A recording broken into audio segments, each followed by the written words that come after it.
On behalf of the Abdominal Core Health Quality Collaborative, I just want to welcome everyone to our first kickoff initial QC Core Insights.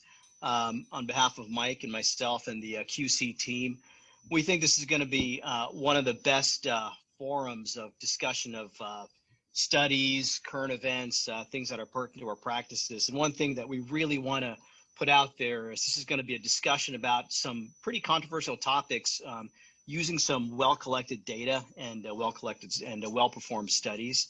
And I think this first kickoff session is going to be really, really exciting. We got a lot of excited and motivated speakers to talk about this particular trial.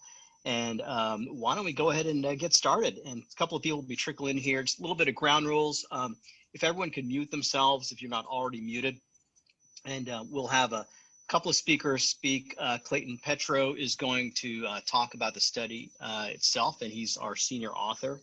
And then we'll follow up with Jeremy Warren and Gene Dickens as a counterpoint. Once the two counterpoint speakers are finished, what we'll do is we'll just basically open it up for a discussion. And as moderators, Mike and myself will try to keep things as organized as possible. And we really look forward to it. Thanks for your time spending here on a Monday evening, but we're really excited about this. So I'll introduce Dr. Clayton Petro. He is a faculty surgeon at the Cleveland Clinic and lead author of this exciting study. Clayton, you want to take it? Thank you so much, Ben. So just to clarify too, do you want people to like type comments or questions in the chat box, or just wait to the end, or how do you want them to do it? Yeah, so feel free, good point. Go ahead and type your questions in the chat box, and what we'll do is we'll organize those responses as Gene and Jeremy are talking. So yeah, definitely, chat box is open. I think just for at the end, if people want to ask questions, they can ask questions too, or if you feel more comfortable in the chat box, and Ben and I will kind of navigate that during the question and answer time too. All right, sounds good. Thank you so much. All right, let me go ahead and share my screen. All right, can I get a thumbs up so everyone can see? All right, phenomenal. All right, thank you guys so much. I appreciate it. We're going to go through this randomized controlled trial of our outcomes in a cohort of patients who either got robotic or laparoscopic ventral hernia repair with IPOM piece of meshment called the Prove It trial. So, we might get into some controversial things later in this discussion. I'm going to try to be brief so we can get to the discussion part of this. But I think what's not controversial is that, traditional laparoscopic IPOM with metal tacks and transfascial sutures is pretty much notoriously a pretty painful operation. And one of the first applications in regards to robotic ventral hernia repair was essentially taking the laparoscopic version of this and doing it robotically. And I think, one of the first questions might be, well, why did we do this? It's hard to remember that how quickly the robotic approaches have advanced in the last 4 or 5 years. And so when this was first designed 4 years ago, a lot of the newer techniques, hadn't even existed yet or been around long enough. And so one of the first questions you might be thinking is, well, why did they choose to study this instead of one of the other preperitoneal ETEP approaches? And so when this was initially designed, this was one of the more broad applications of the robot in terms of ventral hernia repair. And in terms of ACHQC entries, this is actually still a very popular technique.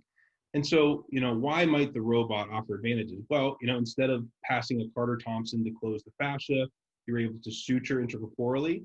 And instead of driving, 2 rounds of metal tacks into someone's abdominal wall, you can secure the mesh by sewing it in circumferentially. And so the first step of this was a retrospective analysis that was done in the ACHQC.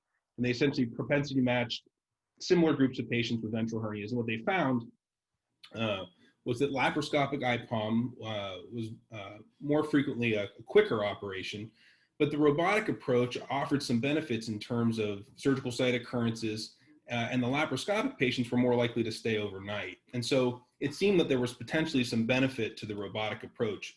And using length of stay as a surrogate for pain, the hypothesis that we initially had was that the robotic repair offered less early postoperative pain than a traditional laparoscopic repair.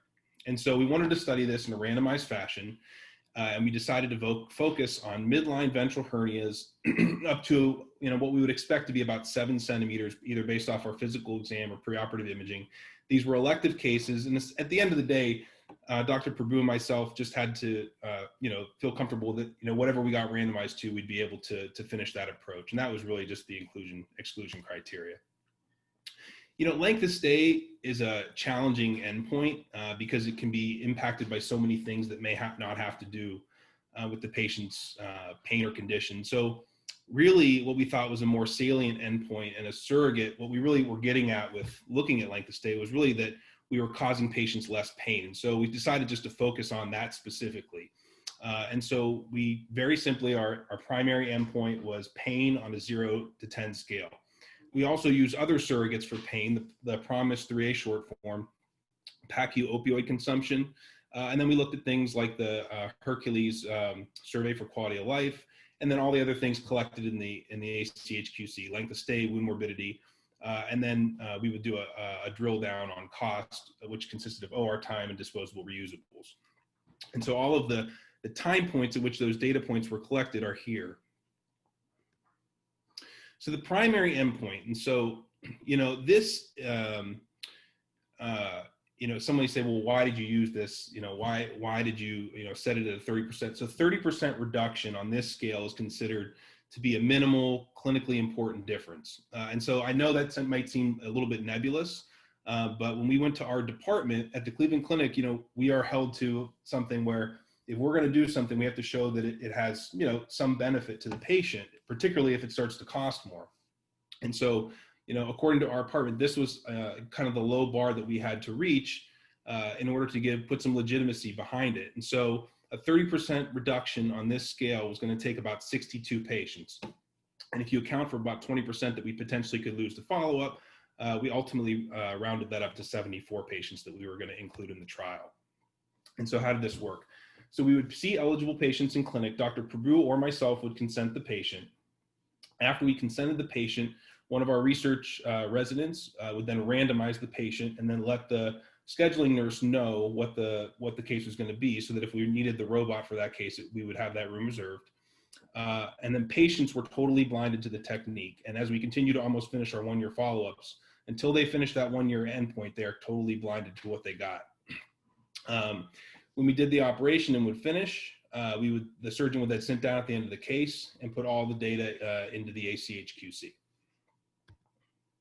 So if you haven't seen this, this is kind of like a side point of this, is this trial was embedded in the ACHQC. So if you've ever looked at the bottom of that first page when you click on a patient, the first bottom of that demographics page, there's this select ACHQC study.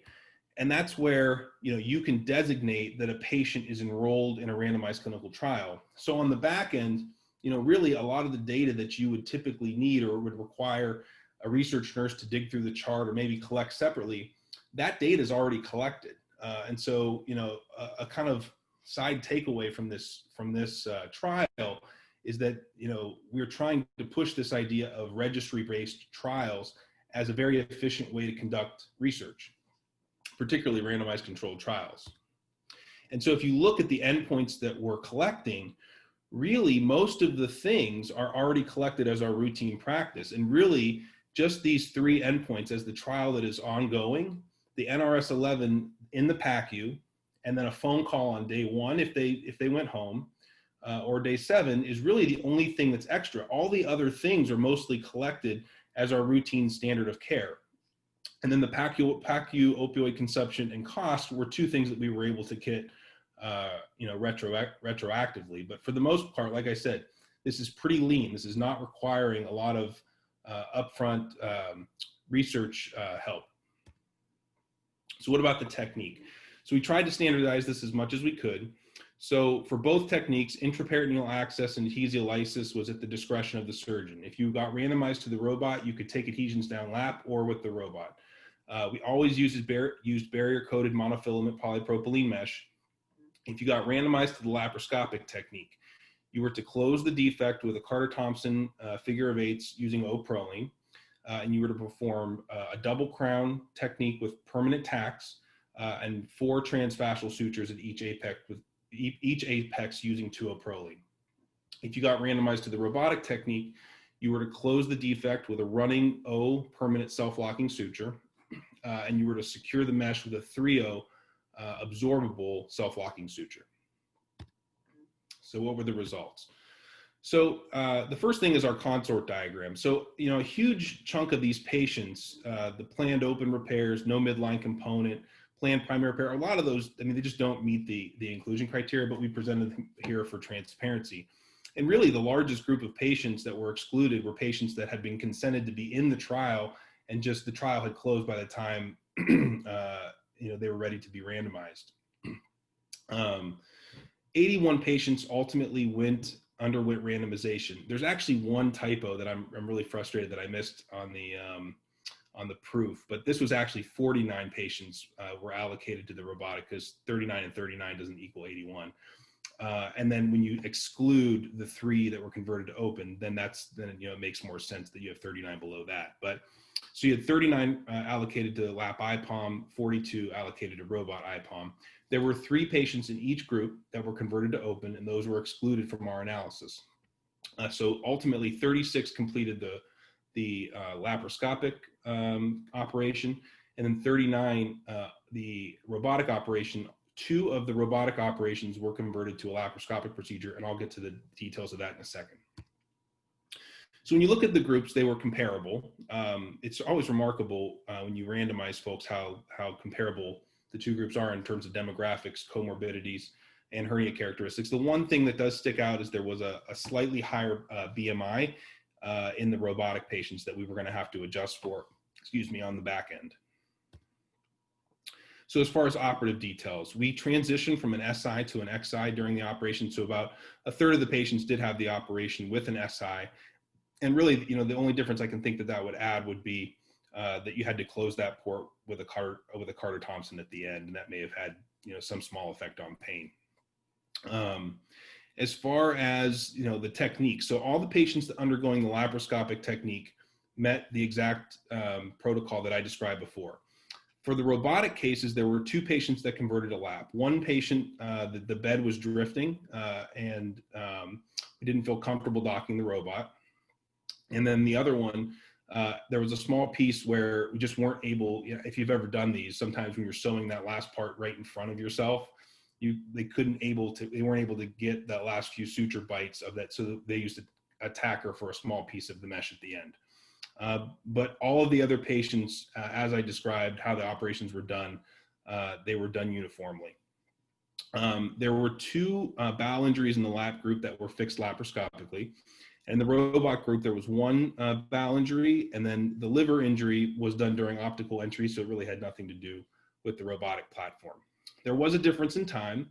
Robotic took us about 52 minutes longer by median time, and then Dr. Prabhu and myself had comparable times. And just again, in a method or an attempt to be completely transparent, we put out here every single one of the cases and how long it took. And really what it boiled down was really how difficult the adhesiolysis was. That really had probably the largest impact. Only a fifth of these were like primary defects. So most of these were incisional, and then another 1/5 of them were recurrent incisional, having already been fixed. And so that also led to some of the increased times for us. So when you look at the outcomes, so length of stay, percentage of patients that were discharged to home, no statistical difference. There may have been a trend. Again, this length of stay is in hours, and there may have been a trend to a benefit for the lap group, but that really didn't achieve statistical significance. No real difference in morphine unit consumption. And then, again, rare complications in both groups. This is a small group of patients, and so you're just looking for kind of major signals, and there didn't seem to be anything major that popped up. So, what about pain? So again, this was our primary endpoint, was did the robot offer an early pain advantage? And so on the first post-operative day, the pain scores were the same, and with no statistical difference. Very comparable on the 7th day and very comparable on the 30th day. So, to the robot, maybe a small advantage on the 30-day follow-up, but lap had a small advantage on the 7-day follow-up. So probably a wash. The promised 3A form, So it actually showed that there was a statistical difference in the improvement for lap. Again, there's no minimal clinically important difference defined for this form in this group of patients. And so it's really, as far as interpreting that is a little bit nebulous as far as is that clinically meaningful. Hercules scores, again, no difference preoperatively or in the 30-day follow-up. Cost. So for the rival trial, you probably noticed that we reported cost in dollars because it was a multi-center trial. For a single-center trial, the Cleveland Clinic wouldn't allow us to do that, so everything's reported as a ratio. What was interesting here and what was different than the rival trial was that the disposable reusable costs were essentially a wash. They were comparable. So the cost of the tacker essentially neutralized all the cost of the disposable reusables for the robotic platform. Operating room time really is what drove the total increased cost. And so to summarize all of this, the LAP and robotic IPOM really offered similar results in regards to early postoperative pain, quality of life, and 30-day complication profiles, which were relatively rare. The robotic IPOM took us longer, which incurred more cost. And so there's some discussion points that I'm sure are going to come up. So I'll kind of set some framework and discuss some of the things that I brought up in the discussion in the manuscript. So certainly this contradicts the early retrospective analysis from the ACHQC. And I think that any retrospective analysis is going to have some selection bias, and the role of a randomized trial is to mitigate some of that, which is what this trial appears to have done. And the difference may not be as dramatic as we thought it was when we did the retrospective analysis. From as far as a design and analysis standpoint, I think a legitimate criticism is that we excluded the patients that were converted to open. I think we got a little lucky in that the patients excluded in each arm were equivalent. So there were 3 patients to exclude from each one, and we thought that that was a fair, fair thing to do, to just remove those patients and really just focus on comparing the 2 techniques that we wanted to compare. Time. So certainly Dr. Prabhu and myself are not the most high volume IPOM surgeons in the country. And we're working at a clunky tertiary care center with variable OR staff, variable bedside assistants that can be inconsistent. And so, can this potentially be replicated in someone who does this at a higher volume and potentially a setting where they're able to get the time up? Absolutely. No question about that. And there's also a possibility that, Intuitive, I know that they've dropped some of the prices of some of their instruments. And so there is, it is feasible that the cost analysis of this could change in different hands. That's totally reasonable. But our times were our times, and we just attempted to be transparent and show what they were, and it's a small piece of the information. The other justification that you can say as far as doing this type of procedure, if you're already doing it, we don't know what the long-term outcomes are. We are collecting that. We've collected 69 of 75 of these patients have hit their 1-year time points. And so eventually, we've not looked at that data, but eventually we'll have that, and that's a totally other piece of the puzzle. And so if you're doing these procedures, you can kind of hang your hat on the fact that it's safe. And if you're efficient, there might, potentially could be cost neutral. The other thing, the last thing I wanted to bring up too was this idea of it being a training platform for, like I said, in the last 4 years, there've been a lot more advances in robotic techniques, retrorectus repairs, ETEP, Robotar. And so if you're working up to those techniques that could potentially be a benefit, then that could be another justification for its use. Again, keeping in mind that the data supporting those techniques is often retrospective in nature as well. And so those techniques need good data as well. And the idea was that if those techniques also didn't show a benefit and didn't have good data behind them, that using these more basic techniques as a platform to work up to those is potentially a bridge to nowhere. And I wanted to clarify that, because I think in one of the reviews it was kind of misinterpreted. So that's what I meant by that.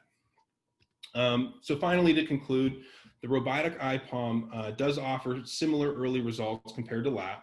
The cost discrepancy could be mitigated if you increase your OR efficiency.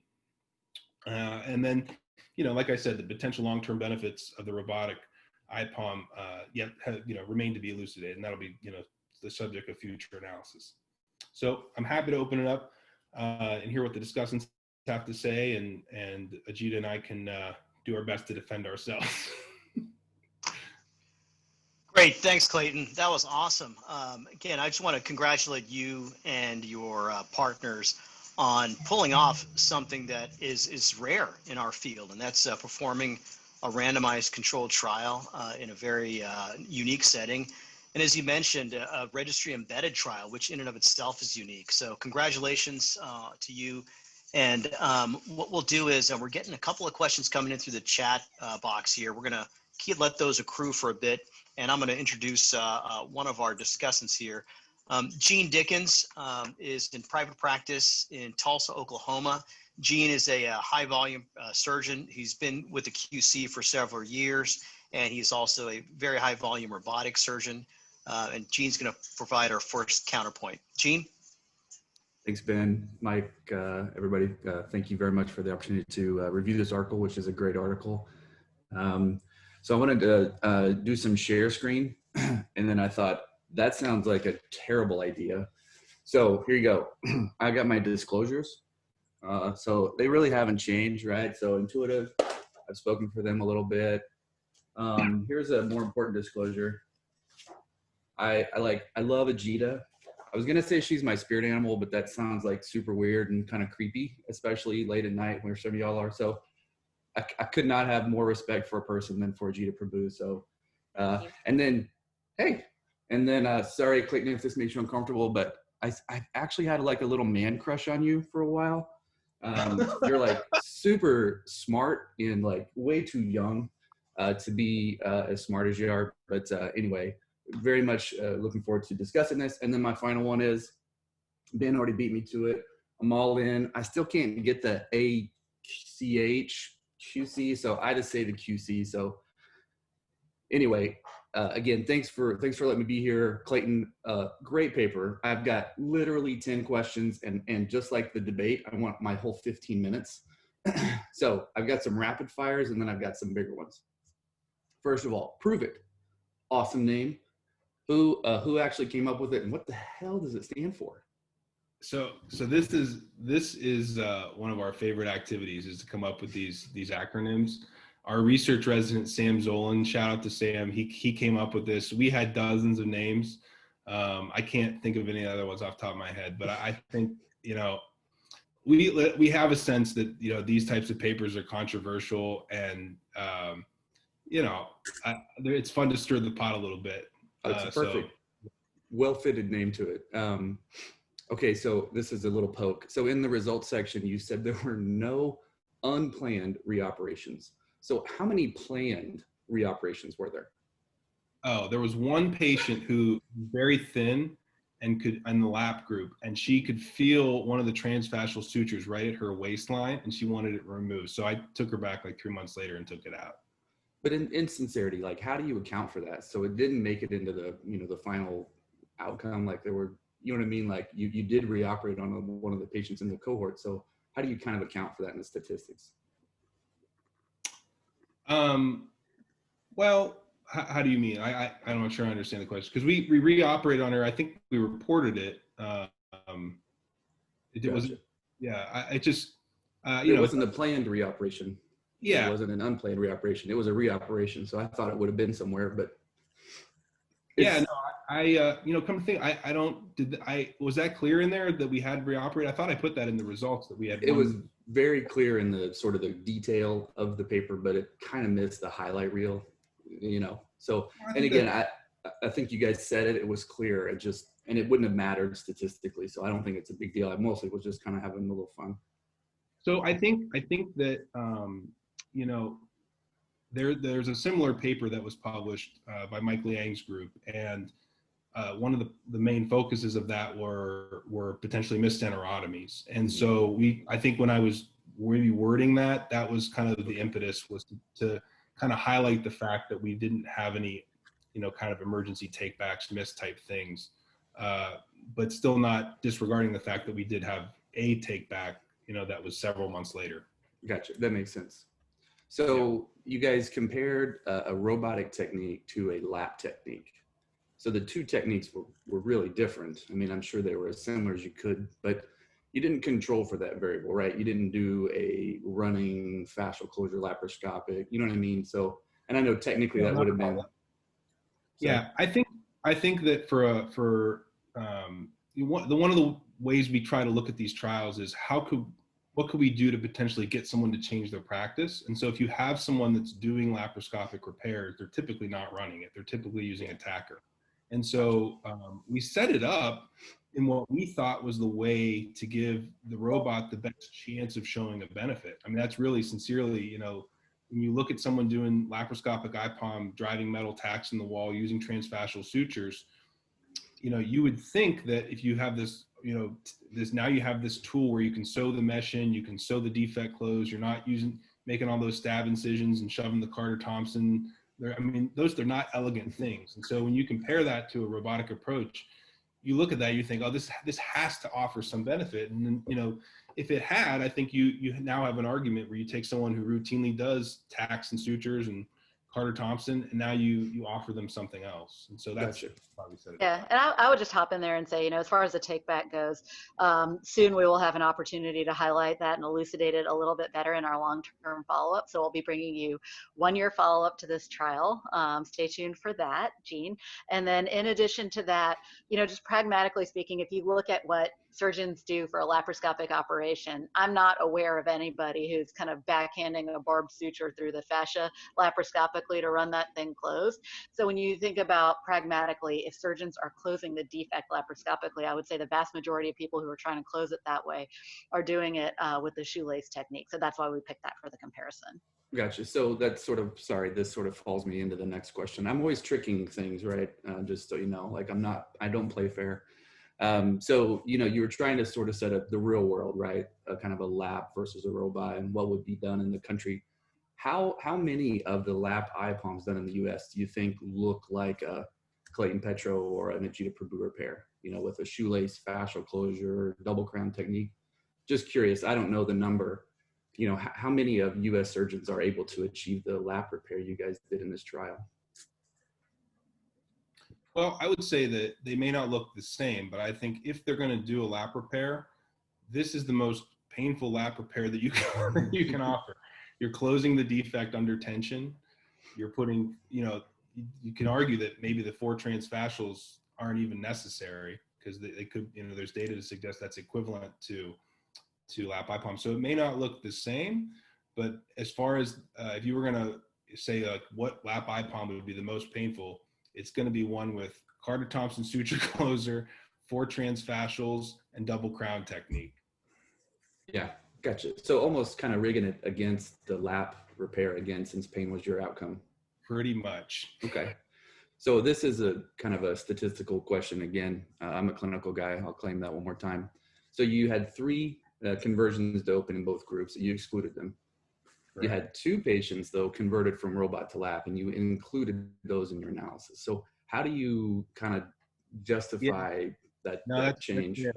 I think it's really important to, you know, there's a crossover conversion, and then there's a, you know, convert to open exclusion. Convert to open is going to be that's going to look a lot different. But I think, you know, in the real world, when you go to if you're someone who goes to do a robotic repair, these things happen. You show up and you're breaking the patient, and all of a sudden anesthesia is like, hey, wait a minute, let me hit level again, and the bed's floating, and every 10 minutes it moves up an inch, and so like, all right, so now I don't feel comfortable, doc. These are like real world things that come up. Same thing as, you know, you've all been there. You're sewing and you've got this much left to go, and you just can't get it. You tell the bedside assistant to burp the camera port back, and now it's in the sub-Q, and now you know, before you know, now I'm scrubbing back in. These are real world things that happen when you're doing robotic IPOM, and I think that, you know, you have to account for that. It was 2 patients. I don't think it made a great deal of difference, but, you know, just one of those things. Gotcha. So, I think that, you know, these are tough questions as far as how to analyze it, and there's criticisms both ways, but you know. Yeah. No, I don't claim to be the expert with the statistical part. So how about this? Do you believe that gender will influence the experience of pain? I'm not touching that. Vegeta? If you mean that potentially, you know, XY would have substantially greater pain than XX? Yes, I do. Well, no, what do you mean specifically maybe by we would report more pain. I don't know that we would have more pain. that? No, but in sincerity, you know, there was obviously a difference in gender between the groups. There was 3 times more, I think, COPD, 4 times more diabetic. BMI was different, but you know, it's a small trial. So how do you overcome those you know, differences in the groups in such a small trial when you're doing a randomized prospective trial?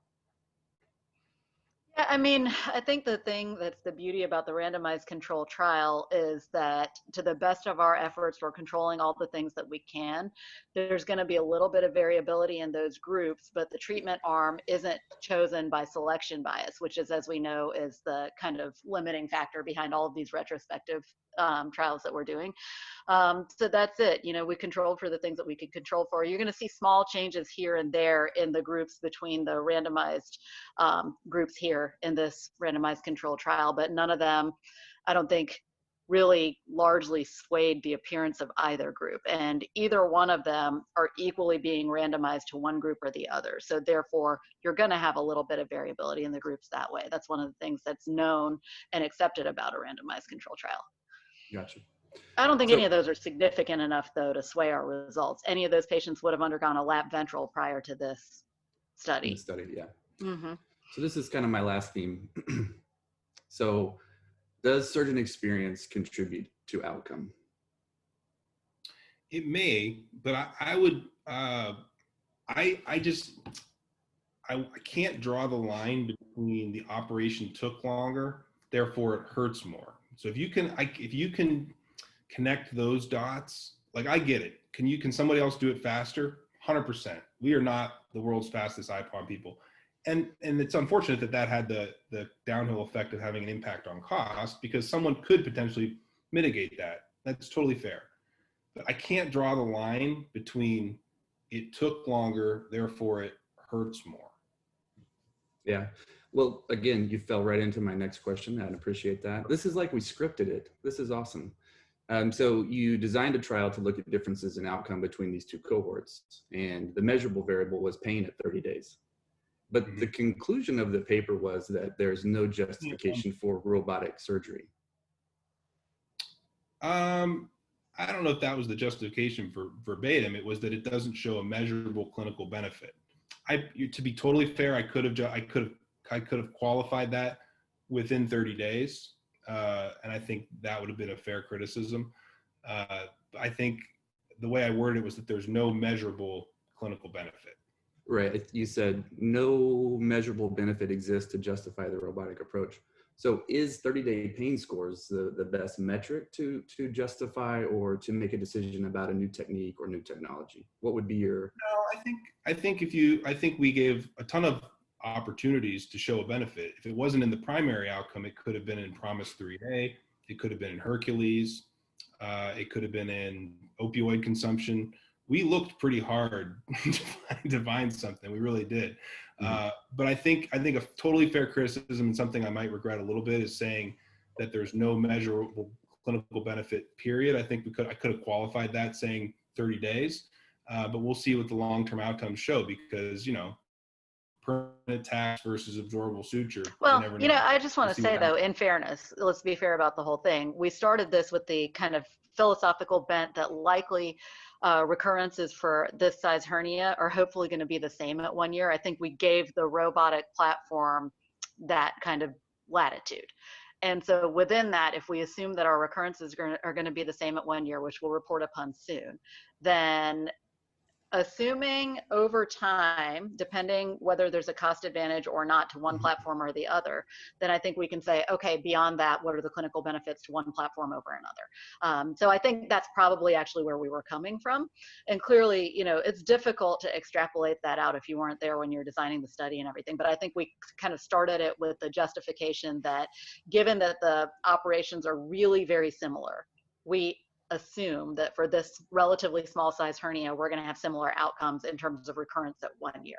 Now that remains to be seen, and soon we'll be reporting on that. And I agree, like we probably could have qualified that a little bit better, but that's what I would say. Gotcha. So the last thing is, I would assume that Wait, both of hey, you guys. Gene, can I tag on one thing to that? Because I think your question is so important. And I just want to add in what Eugene and Clayton said, because this is such a hard thing. And as we're kind of delving into all these randomized controlled trials at the clinic, these are lessons that we're learning along the way.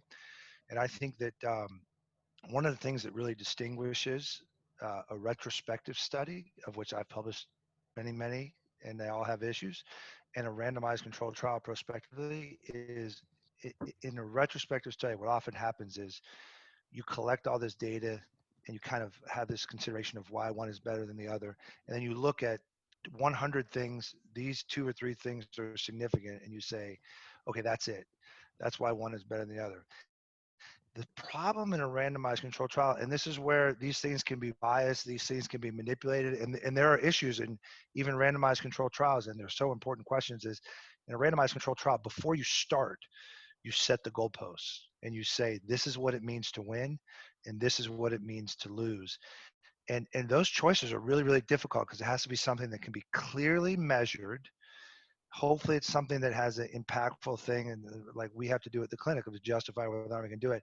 And that's in every trial that we do from here on out. I mean, we anguish over these questions, and there are times we'll get it wrong, and there are times we get it right, and there are times people win by it, there are times people lose by it, but that really, there is no playbook on how to do that. And so I want to highlight the question, because that's important anytime you look at a randomized controlled trial, is where did they set the goalposts, and is that fair or not? And sometimes at the end of doing a trial 3 years later, you might be like, wow, maybe this wasn't fair, or maybe we should have done something else. But that's real. Well, and Clayton, I just want to, I love the boldness. So my biggest frustration in the research that I've done, minus the paper that Ajita like tagged me on, but is they state their position. So like for me, you guys did a great job. This is a well-designed and executed trial.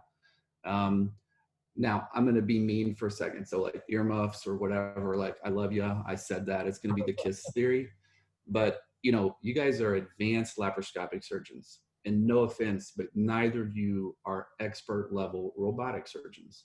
So the conclusion that I have from your paper is that a surgeon in the United States could expect similar outcomes adopting a new technique compared to their well-established laparoscopic technique.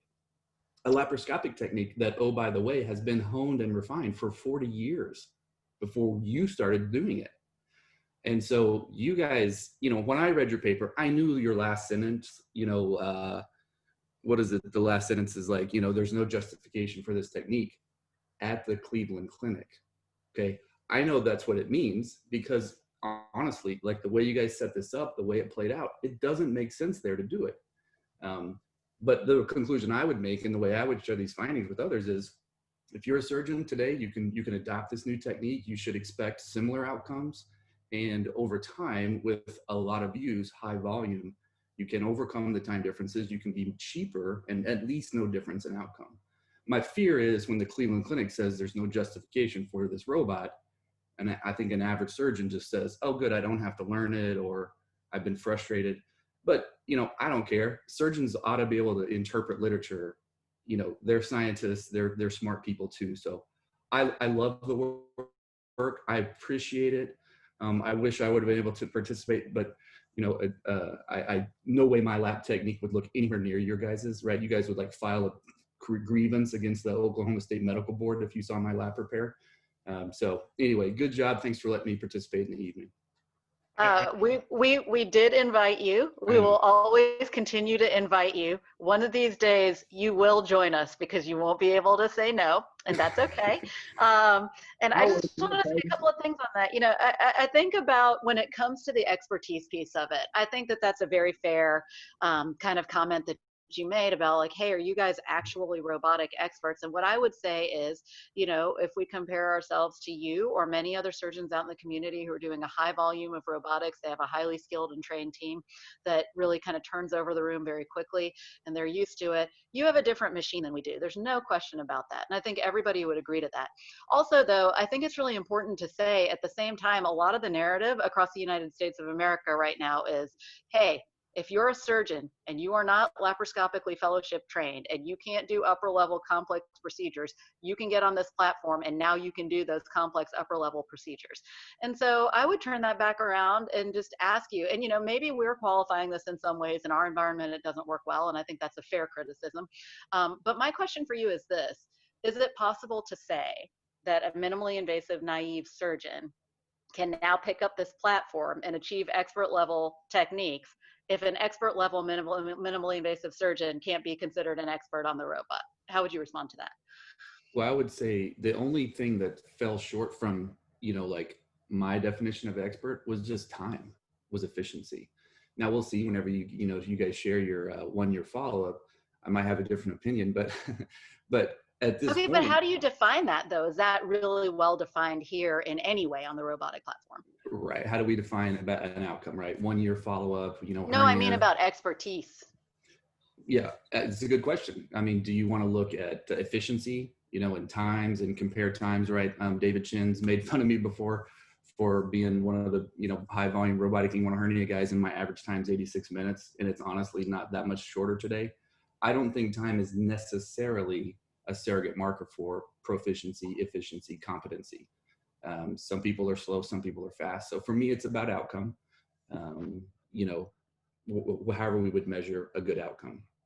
Well, Gene, I want to highlight some of the things you said there too, and tagging what Ajita said, is I think actually the reality, the best ecosystem to evaluate a new technology is multiple randomized control trials done by different people with different levels of expertise. And so I actually think there is a place, and I hope it's done for, again, I agree with Ajita, defining expertise and whatnot is difficult, but just, let's set some number of cases that you had to have completed so you feel like you're efficient at it. And I think that trial should be done and then looked at versus this trial. And then you can kind of get a little bit more clarity on the cost and maybe back up some of the things that Clayton said, but then also look at, does more efficiency connect the dots to less pain? And so I think, unfortunately, what happens so often in hernia surgery is there's one trial and then that's it.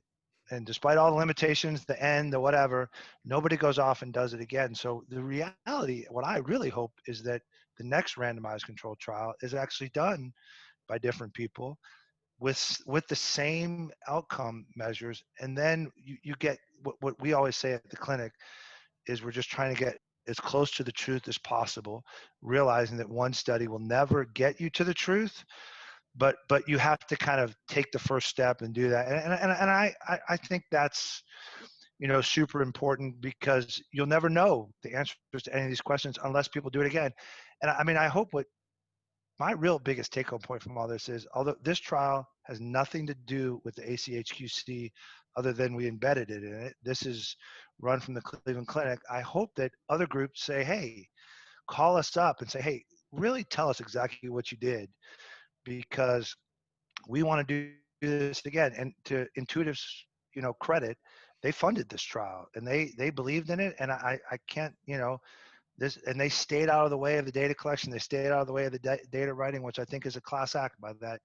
I'm sure they wish it turned out the other way, but ultimately more trials might show something different. So I think what I hope Clayton has showed and Ajita showed is there's a way to do this stuff efficiently without 10,000 people, involved. And I hope that more people do it. Yeah. Well, and again, I mean, Ajita, the paper that you wrote that we came out of the QC that showed the shorter length of stay, there were a lot of surgeons at the time who said, well, that's expectation. Surgeons just set this expectation and patients, they followed the surgeon's advice. So, we didn't know, I would have told you, I didn't know what the right answer was. My experience is that a well-done hernia repair hurts. And so I guess that's why I didn't really kind of bickle with any of your findings, because it's consistent with what I expected, that a hernia, a lap hernia, like the technique you guys use, and a robotic hernia, they both hurt. That's not exactly maybe what I thought 6-7 years ago when I first started doing this. Hey folks, that's great discussion. I just want to thank Gene for really, I think bringing up some really important and salient points, and Clayton and Gita and Mike for the responses. Why don't we hear from Jeremy Warren? Jeremy is an associate professor of surgery at Prisma Health. He's at one of probably the leading institution in this country in terms of training robotic surgeons for years and training some of the, many of the experts around the country and around the world here.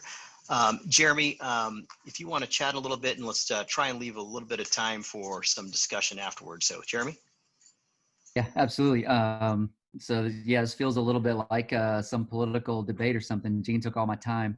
So I'll try to get a couple quick questions in here. A lot of this has already been check that.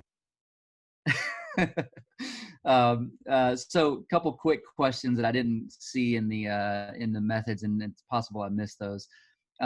In the recurrent incisional hernia groups, which there were a fair number of in each group, did any of those have previous mesh, or did you exclude any patients with prior intraperitoneal mesh? We did not exclude it. If the mesh if we couldn't see it when we went in, we would leave it. If we saw it rolled up, then we would take it out. Okay. Was there any difference between the two groups? Forgive me if I just missed that in the manuscript. We did not do a sub-analysis. It was only a fifth of the patients that had it, and an even smaller amount that had it taken out. So we did not do a sub-analysis of that. Obviously adds a lot of time. You have to do that. And any difference in patients who are chronic opioid users? Were those patients excluded, included? Did you look at that at all for inclusion criteria? We didn't exclude them. We figured that the randomization would take that into account and make them equal in both groups. Then another question kind of on the efficiency standpoint. I suspect you guys are a little bit more like we are, where you don't necessarily have the same staff in your room all the time. You may have a parade of residents or fellows at any given time that may be a different situation than Gene or some of our other private practice colleagues have. How is that system for you guys, and do you think that impacted the care, which obviously you have a lot more team member involvement in a robotic case compared to a laparoscopic case where you're pretty much driving everything? Yeah, I mean, I don't want to throw residents under the bus, but I think, or OR staff, but certainly, absolutely. I mean, the Cleveland Clinic is a massive institution with, over 100 operating rooms. And so the number of OR staff, they're not all familiar with the robot. And if my regular nurse goes to lunch and it's time to dock, we're in trouble. And so certainly that adds a degree of time, and it's multifactorial. It's that, it's the bedside assistant. Sometimes residents have a lot of familiarity depending on what rotation they maybe have been on, or what training they've undergone, or if we've had a lab recently where it's kind of fresh in their memory, or sometimes you got someone who hasn't done anything, and so certainly that adds a degree of variability, as well as our own. I mean, I don't want to. I would put myself in that group too. It's just, increase, the more cases you do, the more comfortable you're going to be, the more efficient you're going to become. You learn things, small little things yourself. The more cases you do, maybe I can not have the resident clean this camera because God forbid they take it out and then they try to put it back in and now the port comes out, and so what, I'll just use one eye. So there's things that you just kind of learn to work around. And I'll just gotta steal this from Gene. It was kind of a follow-up to that question anyway. Do you include residents on these cases? If it's a trial patient, the residents are still participating in those cases, or is this something you and Ajita would take over and do yourself? We were really careful about, because we knew that time was an issue, and so if they were prepared, we have senior level resident, and we know that they're efficient based off prior working with them, then we would let them do a little bit of sewing. But it was very, we held that pretty tight because we knew at the end that it would be part of the primary outcome. But we certainly, if you're letting them do a small portion and then all of a sudden you feel like it's dragging on, it was okay. We got to move. Just sure. It's just like you would do in any other case in an academic institution. You got to control the room, and so we left that up to ourselves to do that. All right. And so to tag on a little bit about what Mike was saying about randomized control trials and just the how these can be so specific to the site that they're being performed at times. A lot of things that go into that, and of course, just general criticism of many randomized trials is the fact that they usually are done at high volume expert centers, and often the generalizability is questioned. So, with that being said, now that you've looked at this for your institution at least, is there any role for robotic IPOM at Cleveland Clinic? Is there a different set of patients that may still benefit, patients with larger hernias, the super morbidly obese that, the technical aspects of a lap hernia repair become much more difficult? Yeah, I think that, we're certainly not operating on absolutes at the clinic as far as this. I mean, they're used as general guidelines, but this is not like, okay, it's banned at the Cleveland Clinic. And we're continuing to investigate, robotic IPOM. And I think it's fair because you still, like you said, a lot of these things are up in the air. We don't know. If it turns out there's a 1-year benefit in terms of, chronic pain, that changes everything. And so, I think that we are certainly not kind of banning the procedure. And, like I said, you probably know that we're doing another trial, going on right now, including robotic IPOM, and comparing it to the retromuscular techniques. And so most of the patients are ending up in that. But as a general guideline, I think we're expecting surgeons at the clinic to look at this data and really, look at their selection, objectively. Well, can I just add one thing to that too? Is because I have clinic with Clayton, and kind of my take on this, and this is from somebody that does not do robotic IPOMs, but to me, what I think this trial showed for us at the Cleveland Clinic, and I agree with all of those comments, and just kind of what it takes for us to do robotics. For the routine 7-centimeter or less hernia, we're probably not making a first move to a robotic IPOM right now for us. Not saying you can't do it. Obviously, Clayton has another trial going on with Eugene and a multi-center trial now. But I will say, like, when do I get Clayton involved in a case? Is when I look at a case and I say, okay, this is too much for me to do a lap IPOM by location, whatever. I want to close the defect more elegantly. I'm going to be sewing mesh in a place that's hard to tack mesh. And I think the patient would still benefit from a minimally invasive. So in those advanced level cases where the defect's not too terribly big, that's where I'll often say, all right, Clayton, do you think you can go at this with a robot and do it that way? And I think that's outside the bounds of this study, and is still kind of an open area of investigation of when you get skilled at the robot, can it get you, and that's where some of this extramuscular stuff that's coming down the pike now, can it get you to do that stuff safely? And well, again, still unknown, but I think that for me, particularly for IPOM, there are times I think, okay, he could probably do it more elegant, and for me, that would be open. So maybe I'll give him a shot and see if he could go at it that way. I also want to just address some of the other things that came up. I think Jonathan Eunice is on here and had a question earlier about how we selected absorbable running suture for the robotic mesh versus permanent tacks. And I'll just tell you, standardly where we work, we've used permanent tacker because of no identified benefit for an absorbable tacker over a permanent tacker. So that's been our standard practice. That's what we've always done. When we do open repairs, when we do extraperitoneal repairs, any of those types of things, we always secure our mesh with slowly absorbing monofilament suture, and with the idea that the mesh will obviously get incorporated into the abdominal wall. So the tacker was originally a cost versus benefit type of consideration, and that's why we have stuck with that device. Because that is our standard device, that's what we chose to compare to the absorbable sutures. And again, the absorbable sutures, because that's what we standardly use when we're fixating mesh, particularly in a retrorectus type operation. So that's how we landed on that. Can I just add one little thought? We talked just briefly about experts and learning curve. For me, having now worked with residents for about 6 years, there is a learning curve on how to teach robotic surgery. And so I think I didn't really appreciate that, until I finally let the residents sit down. I rock a SIE, which you haven't heard of. It's a baby robot, right? It's like missing an arm. It's like from the ghetto, but it's $500,000 cheaper. And so I've said before, I've never let a resident sit down because I don't have dual console. That was 5 years ago. And so the way I talk, the instructions I give robotically, are very different now. And so, I also have done trials and I've struggled. I've not let the residents operate on the patients in my trials. Just as a clinical person, I didn't really know what was appropriate, to be fair. That was one of my questions, and I'm glad you guys got a chance to talk about that tonight.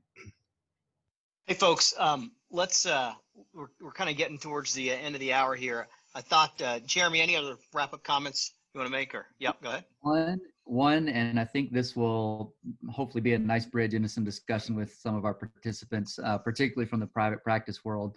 You know, you guys reported costs, which is primarily kind of direct cost from a hospital standpoint, and I think it's fair to point out here, because I mean, we've done the same work at our institution trying to get this information and how to apply this and how to apply it broadly.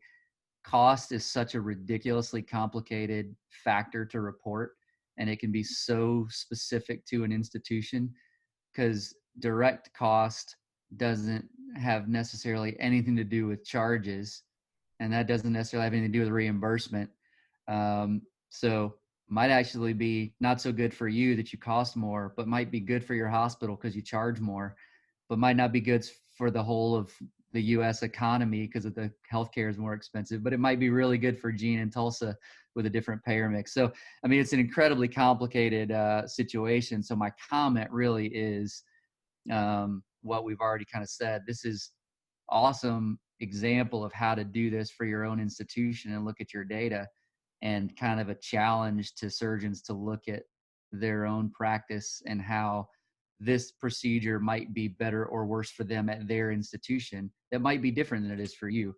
So that's where I kind of open that up to comments from others as well. So.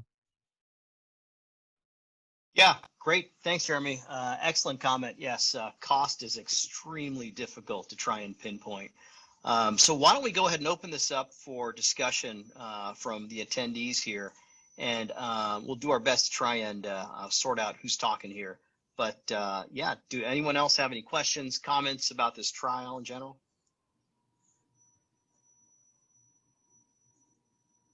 Hey, Ben, there was a bunch of things on the chat. You want to hit the chat there and just kind of maybe start from the top, or?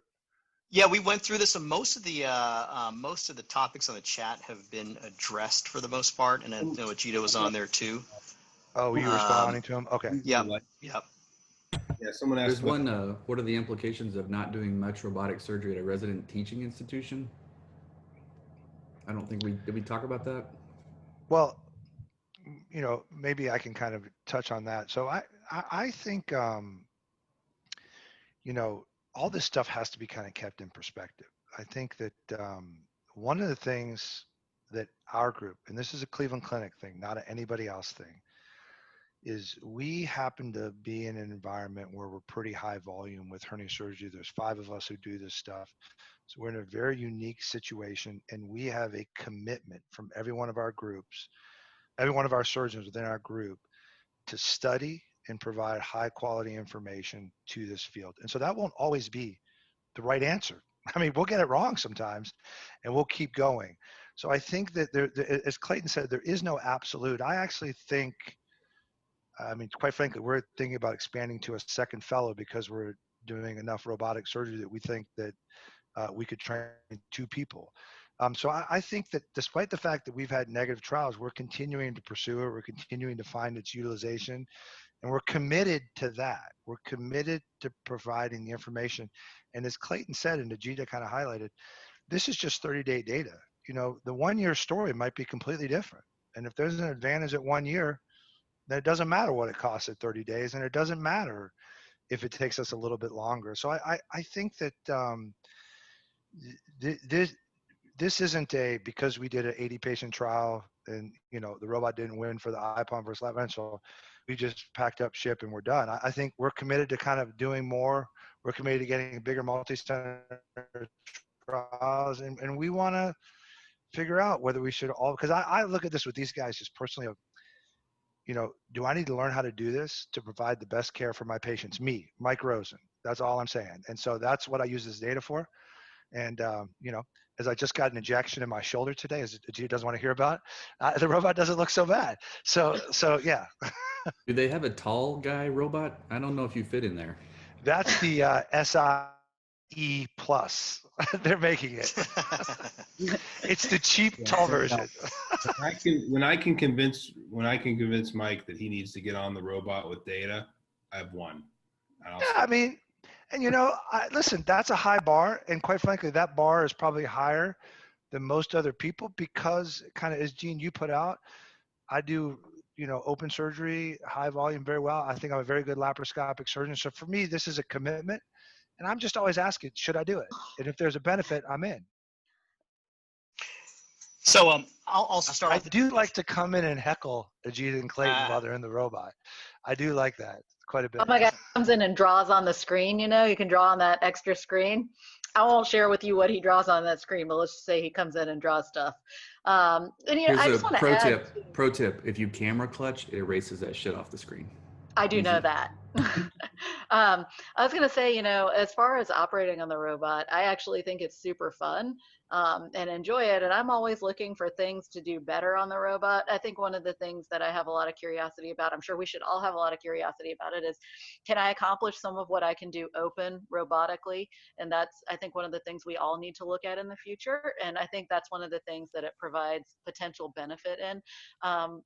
So I think a lot of people kind of read this work and they come out with this narrative about what our bent is towards or against the robot or whatever that is. And I'm not sure that necessarily speaks for what our sentiment is. I think we enjoy the technology. We enjoy exploring it. We want to continue exploring it and seeing if it does add any clinical benefit. And if there's a way to convert some of our open operations to minimally invasive operations and it benefits patients, then we'll be all on board. Everybody at the Cleveland Clinic will get on board with it too. So just to clarify that. And as far as the, working at a place where we don't do that much robotic surgery at our residency program, we are actually working hard to get our simulation program up and running and get more console time on the simulator for our residents, get more bedside stuff for the residents. And as far as we go, we do want to train our residents and send them out in the world ready to be able to use the technology. And if we find a reason for them to use it long term, I think that's terrific.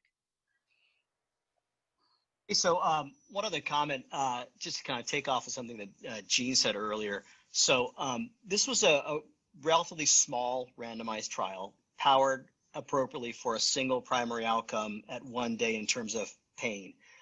All the other conclusions in terms of promise, all the other things you looked at, it was not powered for. And so therefore, you're in with just a small number of patients, it's very likely you may have missed a meaningful difference in any one of those other outcomes. So I think one of the challenges is this shouldn't be interpreted as a definitive trial. And I know you guys have mentioned that, but unfortunately that's kind of, I think, how some people have been interpreting, but it's important that it's a small trial powered for a single outcome measure. There may be other outcome measures that may come out as significant later. And I think it's important that message that gets out there. I think it's also important to say that for any randomized control trial, if it's well designed, you're answering one question and probably for a limited group of patients. It's not going to be generalizable to the full population of hernia patients, and you're not going to solve every problem. You're not going to resolve every issue.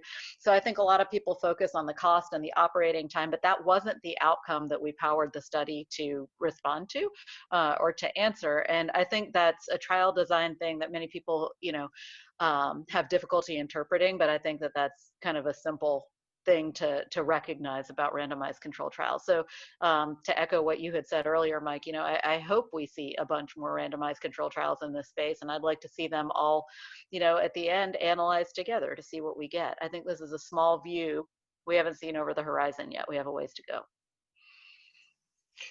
Great. Any more questions, comments from the group here? And please unmute yourself if you'd like to make a comment. Looks like Andrew Wright. Hey, Andrew, you had a bunch of chat questions there. You wanna jump in? I know you're near and dear to this type of stuff. Sure. I mean, I've been known as a robot skeptic in the past, but I'm actually doing more robotic surgery now, so I'm sort of in that gray zone. Whereas Mike, you've not taken the leap. I have mostly, so I could start adding ETEP and robot-assisted abdominal wall reconstruction to my tool set. I guess my take on this trial, I'm glad that it's been published. I wasn't expecting to see a difference between LAP and robotic IPOM because it's the same operation, just slightly different technology to get there. For me, the big picture view is, what does this technology allow you to do that you couldn't do before? And so I look at doing a robotic IPOM as a a training bridge for me to get to a more advanced operation. Yeah, I mean, I think that is certainly a critical point, and I think, as Clayton kind of said, and I just want to stress that again, because in the editorial that followed, that unfortunately in this world most people just read the abstract in the editorial. That was actually a major misquote, because so my response to that is kind of what Clayton actually wrote, is that I think that bridge to doing those advanced procedures, we just need to make sure that those advanced procedures offer a benefit to patients, and that we figure that out. And then I think that the path is clear, that you need to get skilled at the robot doing more routine things, with the plan to move on to advanced things. And so we're actively pursuing that. I hope others are. I hope one day we'll be back here talking about that trial. I think that this, the way this should go is once a year we're back here, we're talking about something, and we just sit down and talk about it. And I'm going to make one kind of wrap up comment. I'll let Ben take it. I want to say, for everybody on this call, I didn't plan it this way, but as we are sitting here the night before the most divisive political, social climate that we can possibly live in, and we take what is arguably the most controversial, emotional topic in hernia surgery, and we sit here with people with completely different views, and we have an adult conversation about it. No matter whether Trump thinks we're taking money to give people COVID diagnosis, or Biden's going to take away all of our stuff, whatever it is, I just want to say congratulations, because I think a lot of people are watching. I think that this is, all this trial wasn't from the QC. This is what the QC is about. I know there's many industry folks on the call as well. And I think that this level of just having an adult conversation and agreeing that we can see things differently is to me, what gets me excited every day about working for the Quality Collaborative. And again, I think is why we're all after the truth in a professional way. So I just want to say thanks to everybody. I think, Gene and Jeremy especially, phenomenal critique, really well needed, really timely. Clayton and Ajita, you guys crushed it with this paper. I'm proud of you guys for doing what you did. And then Ben for running this, and all the industry folks and all of our QC folks for being on. I think I do want to let everybody know we're going to do this monthly. We're going to pick either an important quality improvement initiative that we think you guys need to hear about on a monthly basis, that we think might be something to talk about, change your practice, so we're not just meeting annually at the QI Summit, whether it's some research that was done from the QC that's kind of hot off the press before it's published, that we think it should come to the membership. So if anybody has any projects that they're working on, please let me know. I'd love to highlight those. And then there'll be any publications that, like this one, that's not from the QC, but uses QC data, that we think need to be discussed in kind of more than just a kind of a soundbite or a social media type way, where we can really kind of scratch below the surface and really understand whether this stuff should change our practice, or whether this is only asking more questions than it's answering. So again, I just want to thank everybody. I thought this was phenomenal. Ben and I are available for any questions after. I know there's some interest in being involved in other studies. We are always looking for people to do these studies as multi-center. I think that's an important aspect of any study, as you're trying to get more and more external validity. If you're interested, if you have the desire to do it, we would love to get you guys involved, because I think this is it. We're trying to get to the truth. One day we'll get there, and when we do, I'll retire. All right, Ben, any final comments? No, great. This is fantastic. Just a lot of great discussion, and we really look forward to making this a part of the QC and your own practice, and looking forward to the next QC Core Insights next month. So stay tuned, folks. Thanks, everyone, for your attention and an awesome discussion. That was great. Are we doing costumes next time? I thought you were already wearing one. I'm gonna say, I'm like, oh, Dave! See, she's not ready. Be careful. No. Hey, I took it easy. It ain't easy, dude. Every day we live with this at Cleveland. Yeah. Thanks, Right, everybody. everybody take care. Have a great night. Thank you. Bye-bye. There you Bye. go, Mike. That's for you.